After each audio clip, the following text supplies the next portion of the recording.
Good evening. स्वागत है आज के मैथमेटिक्स की क्लास में। आज कक्षा 10 के कुछ महत्वपूर्ण उपयोगी सूत्र कुंजी को लेकर के आया हूं, जिसमें आप देखोगे कि पहला बीजगणित है। बीजगणित माध्यमिक शिक्षा बोर्ड की परीक्षाओं में 18 नंबर का प्रश्न आता है। कितने नंबर का? 18 नंबर का। इन 18 नंबर के प्रश्नों में देखेंगे कि दो चर वाले रैखिक युग्म के चैप्टर से यहाँ से रैखिक समीकरण पहला दिया है। रैखिक समीकरण क्या होता है? इसमें ax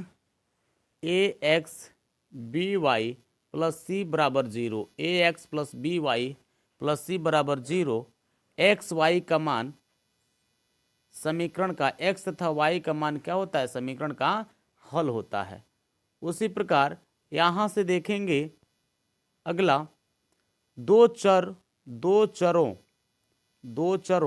x और y में रैखिक युग्म a1x b1x और c1, ये पहले समीकरण के लिए हो जाएगा।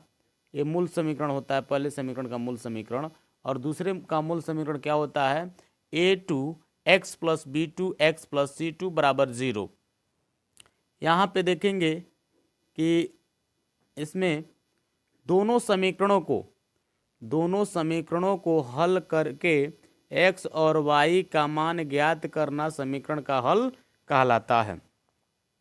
इस टाइप के जितने भी दो चर वाले रैखिक समीकरण होंगे उसको हल करके x और y का मान ज्ञात करना समीकरण का क्या कहलाता है? हल कहलाता है। उसके बाद अगला दो चर वाले रैखिक युग्मों का हल ग्राफीय विधि। इसमें ग्राफीय विधि में जैसे वही देखेंगे कि यहाँ पे ये पहले समीकरण का मूल समीकरण है। पहले समीकरण के लिए मूल समीकरण क्या होगा?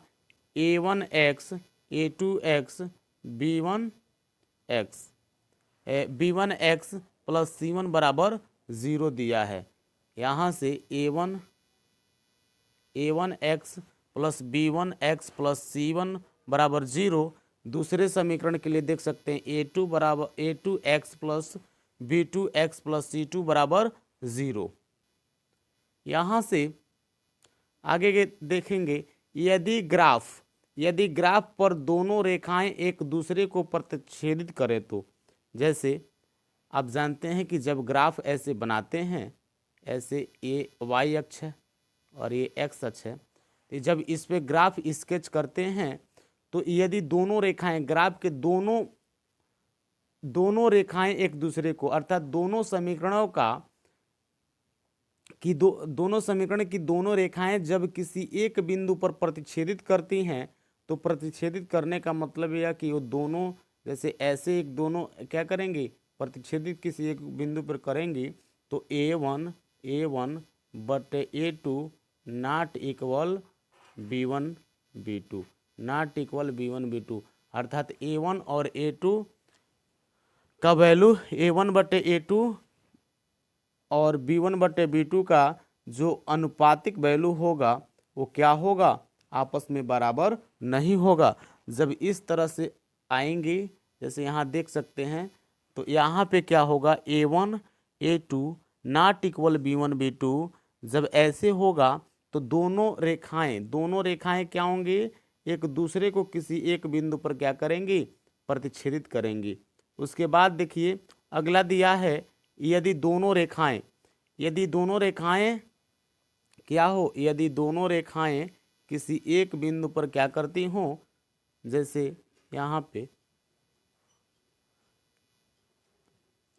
यदि दोनों रेखाएं एक दूसरे पर संपाती हो, क्या हो? संपाती हो। तो संपाती होने का मतलब ओवरलैप करेंगे। जैसे अगर हम कोई एक रेखा यहाँ से खींचे यहाँ से, तो दूसरा जो रेखा होगा ना इसी पर क्या करेगी? ओवरलैप करेगी। तो यही संपाती होता है। उसमें क्या होता है?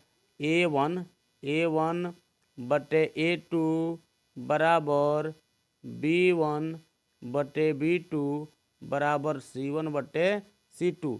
ये तीनों का अनुपातिक वैल्यू तीनों का अनुपातिक वैल्यू जब आपस में बराबर होगा, A1/A2 बराबर B1/B2 बराबर C1/C2, तीनों आपस में बराबर होगा, तो वहां पे क्या कह सकते हैं कि दोनों रेखाओं के समीकरण एक दूसरे को क्या करेंगे, एक दूसरे पर ओवरलैप कर जाएंगे, अर्थात वो समपाती होंगे। अगला क्या है, यदि दोनों रेखाएं एक दूसरे को क्या समांतर हो, तो समांतर होने का कंडीशन क्या होता है, जैसे आप देख रहे हैं, इसमें आप देख रहे हैं कि A1/A2 बराबर B1/B2 और नॉट इक्वल C1/C2, अर्थात यहाँ से आप देख सकते हैं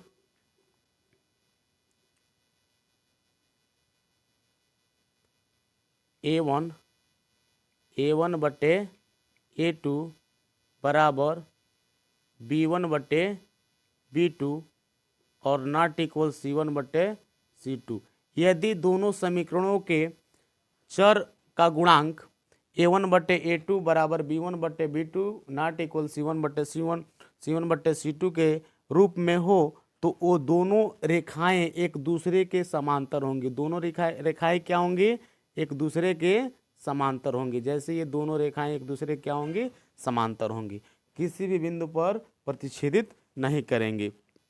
उसके बाद अगला है एक चर रैखिक युग्म। अगला है एक रैखिक समीकरण युग्म को हल करने की बीजगणितीय विधि। ग्राफीय विधि में कितना कंडीशन होता है, 3 कंडीशन होता है। यदि दो चर वाले रैखिक समीकरण किसी एक बिंदु पर प्रतिच्छेदित कर रही हो, तो वहां A1/A2 नॉट इक्वल B1/B2 होगा। यदि दोनों रेखाएं एक दूसरे को ओवरलैप करेंगी, तो वहां पे A1/A2 बराबर B1/B2 बराबर C1/C2, तीनों क्या होगा, आपस में बराबर होगा। उसके बाद जब दोनों रेखाएं एक दूसरे को समांतर होंगी, A1/A2 देख रहे हैं, यहाँ दिखाई दे रहा है A1/A2 बराबर B1/B2 नॉट इक्वल C1/C2। जब इस रूप का कोई समीकरण होगा, इस रूप का, तो हम कह सकते हैं कि दोनों रेखाएं एक दूसरे को क्या करेंगी, दोनों रेखाएं एक दूसरे के समांतर होंगी। वहां आगे देखेंगे अगला क्या दिया है, अगला प्रतिस्थापन विधि। एक रैखिक समीकरण युग्म को हल करने की बीजगणितीय विधि। तो बीजगणितीय विधि में कौन कौन सी विधियां होती हैं, इसमें देख सकते हैं कि बीजगणित में एक रैखिक क्या होता है, ग्राफीय विधि होता है, और ग्राफीय विधि के साथ बीजगणितीय विधि में देखेंगे कि ये प्रतिस्थापन विधि होता है। कौन विधि, प्रतिस्थापन विधि। प्रतिस्थापन विधि में देखा गया कि इसमें देखा जाए तो इसमें दो समीकरण को लेकर के हल करने का प्रयास किया गया है। इसमें देख सकते हैं कि प्रतिस्थापन विधि में पहला समीकरण 7x - 5y, पहला समीकरण क्या दिया है, 7x - 15y बराबर 2, दूसरा समीकरण x + 2y बराबर 3 दिया है। तो यहाँ पे आप देख सकते हैं इन दोनों समीकरणों को हल करने के लिए समीकरण 1 को हल करके y या x का मान निकाल कर समीकरण 1 में रख दीजिए। उसके बाद क्या होगा, x + 2y बराबर 3 हो जाएगा, x का और x बराबर 3 - 2y, यह मान समीकरण 1 में रखने पर समीकरण 1 में रखेंगे तो 7x - 15y बराबर 2 प्राप्त होगा। और यहाँ से 7 हो जाएगा 7, और y के स्थान पे, x के स्थान पे ये क्या रखा गया है, 3 - 2y और -15y बराबर 2। यहाँ से 21 - 14y - 15y बराबर 2, 21 - 19y बराबर 2, 19y बराबर 23 और y बराबर 23/19 हो जाएगा। अब y का मान समीकरण 1 में रखेंगे। समीकरण 1 या 2 में किसी एक में रख देने पर आपको प्राप्त होगा x का मान 11/19 प्राप्त होगा। तो यहाँ से बीजगणितीय विधि में आप देख सकते हैं कि प्रतिस्थापन विधि से इस समीकरण दो समीकरणों को, दो चर वाले रैखिक समीकरण को हल किया गया है, आप इसके बारे में जानते हैं। उसके बाद अतः दिए गए समीकरण का हल x बराबर, यहाँ देख सकते हैं निष्कर्ष में क्या निकला है। अतः दिए गए समीकरण का हल x बराबर 11/19 और y बराबर क्या हो जाएगा, y बराबर क्या हो जाएगा, 23/19 होगा। अब इसके बाद विलोपन विधि में देखेंगे कि विलोपन विधि में क्या कर रहा है। विलोपन विधि में एक दो समीकरण है, 9x क्या है, 9x माइनस 4y बराबर 2000 समीकरण 1 है। समीकरण 2 में देखेंगे कि 7x माइनस 3y बराबर 2000, ये समीकरण 2 है। इसमें देख सकते हैं यदि दिए गए समीकरणों में किसी एक पद x या y के गुणांक, अंकीय मान जिसको बोलते हैं, को बराबर करके समीकरण 1 से समीकरण 2 को घटाने पर किसी एक पद को काट कर हटा देते हैं, जिसमें आप देख सकते हैं समीकरण 1 में और 2 में देखेंगे तो क्या इसमें किसी x और y का गुणांक बराबर है, नहीं बराबर है। तो क्या करेंगे, समीकरण 1 में क्या करेंगे, 3 से मल्टीप्लाई करेंगे और समीकरण 2 में 4 से मल्टीप्लाई करके क्या कर देंगे, उसको 1 में से 2 को घटा देंगे। जब 1 में से 2 को घटाएंगे, यहाँ सबसे पहले मल्टीप्लाई कर लेते हैं, तो आप देख सकते हैं अगला आगे 28x माइनस 12y उसमें से घट जाएगा तो क्या प्राप्त होगा, माइनस एक्स बराबर माइनस 2000, माइनस से माइनस कैंसिल हो जाएगा तो क्या प्राप्त हो जाएगा, x बराबर 2000 प्राप्त होगा। कितना प्राप्त होगा, x बराबर 2000। x का मान समीकरण 1 में रखने पर y का मान कितना प्राप्त होगा, 4000 प्राप्त होगा। उसके बाद यही आपका विलोपन विधि होता है। विलोपन विधि के बाद कौन सा विधि आता है, वज्र गुणन विधि। इस विधि में देखेंगे कि दो समीकरण को यहाँ पर भी लिया गया है। दो समीकरण के बारे में देख सकते हैं कि 5x प्लस 3y बराबर 35, अर्थात 5x प्लस 3y बराबर -35 बराबर 0, और दूसरा है 2x plus 4y 2x plus 4y बराबर 28, अर्थात 2x प्लस 4y माइनस 28 बराबर 0। समीकरण 2 हो जाएगा। यहाँ से आप क्या करेंगे, a1 a2 b1 b2 c1 c2 सबका वैल्यू ज्ञात करेंगे। यहाँ से देख सकते हैं कि a1 का मान कितना होगा, a1 का मान 5 होगा, b1 का मान कितना होगा, 3 होगा, c1 का मान -35 लिया जाएगा, और a2 का मान 2 होगा, b2 का मान क्या हो जाएगा, b2 का मतलब समीकरण 2 के लिए, और c2 का मान कितना हो जाएगा, c2 का मान क्या हो जाएगा, c2 का मान -28 हो जाएगा। उसी प्रकार देखेंगे अगला आपका आगे देख सकते हैं, यहाँ से x बराबर b1 c2 minus b2 c1 बटे a1 b2 और माइनस a2 b1। उसी प्रकार y का वैल्यू हो जाएगा यहाँ से c1 a2 minus c2 a1 बटे a1 b2 minus a2 b1। उसके आगे हम देखेंगे, यहाँ से वज्र गुणनखंड विधि में क्या करते हैं, x का वैल्यू ज्ञात करने के लिए यहाँ से एक फार्मूला बनता है। इसमें x का वैल्यू x बटे b1 b2 c1 c2 cross multiply यहाँ माइनस होता है, बराबर y बटे हो जाता है c1 c2 a1 a2। उसके बाद बराबर 1 बट्टे आपका हो जाता है a1 a2 b1 b2, cross multiply हो जाता है। ऐसे आपके सूत्र बन जाते हैं वज्र गुणनखंड विधि में। वज्र गुणनखंड विधि में आप सूत्र को याद कर सकते हैं। और सूत्र के याद करने के उपरांत यही सूत्र होता है जो कि यहाँ पे लिखा गया है।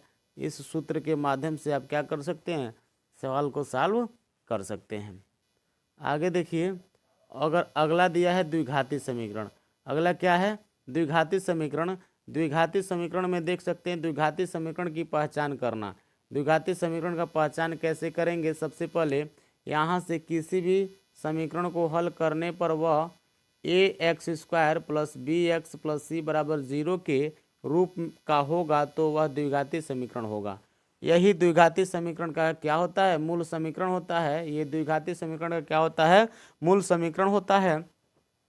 अगर इस रूप का कोई समीकरण होगा तो आप कह सकते हैं द्विघाती समीकरण। जैसे a के स्थान पे a का मतलब कोई कांस्टेंट वैल्यू होगा 2x² प्लस 5x और प्लस 2, ये क्या होगा, एक प्रकार का द्विघाती समीकरण होगा। वहाँ से इसके आगे देखेंगे कि द्विघाती समीकरण का मानक रूप क्या होता है। द्विघाती समीकरण का मानक रूप यहाँ पे देख सकते हैं। द्विघाती समीकरण का मानक रूप क्या होता है, द्विघाती समीकरण का मानक रूप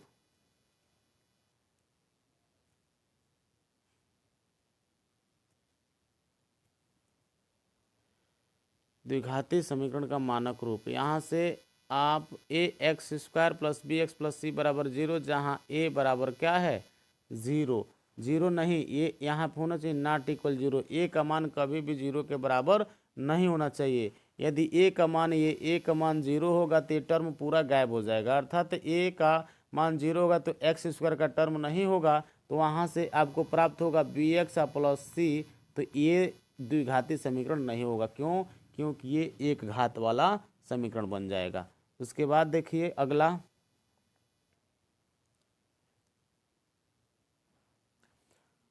अगला विविधकर का फार्मूला होता है। आप देख सकते हैं यहाँ पे लिखा हुआ है विविधकर का फार्मूला।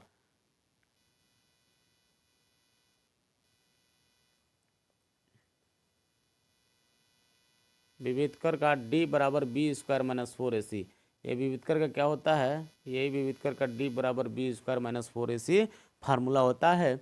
यदि अब इसमें कुछ कंडीशन है, इसको देख सकते हैं मूलों के बारे में।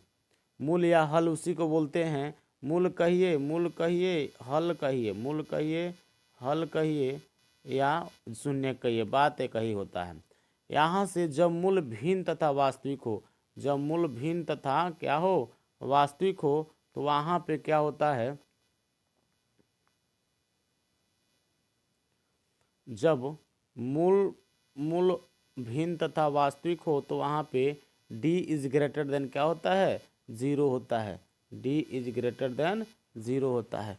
ठीक उसी प्रकार यहाँ देख सकते हैं कि b² माइनस 4ac का मान ये ग्रेटर देन 0, 0 से अधिक होगा।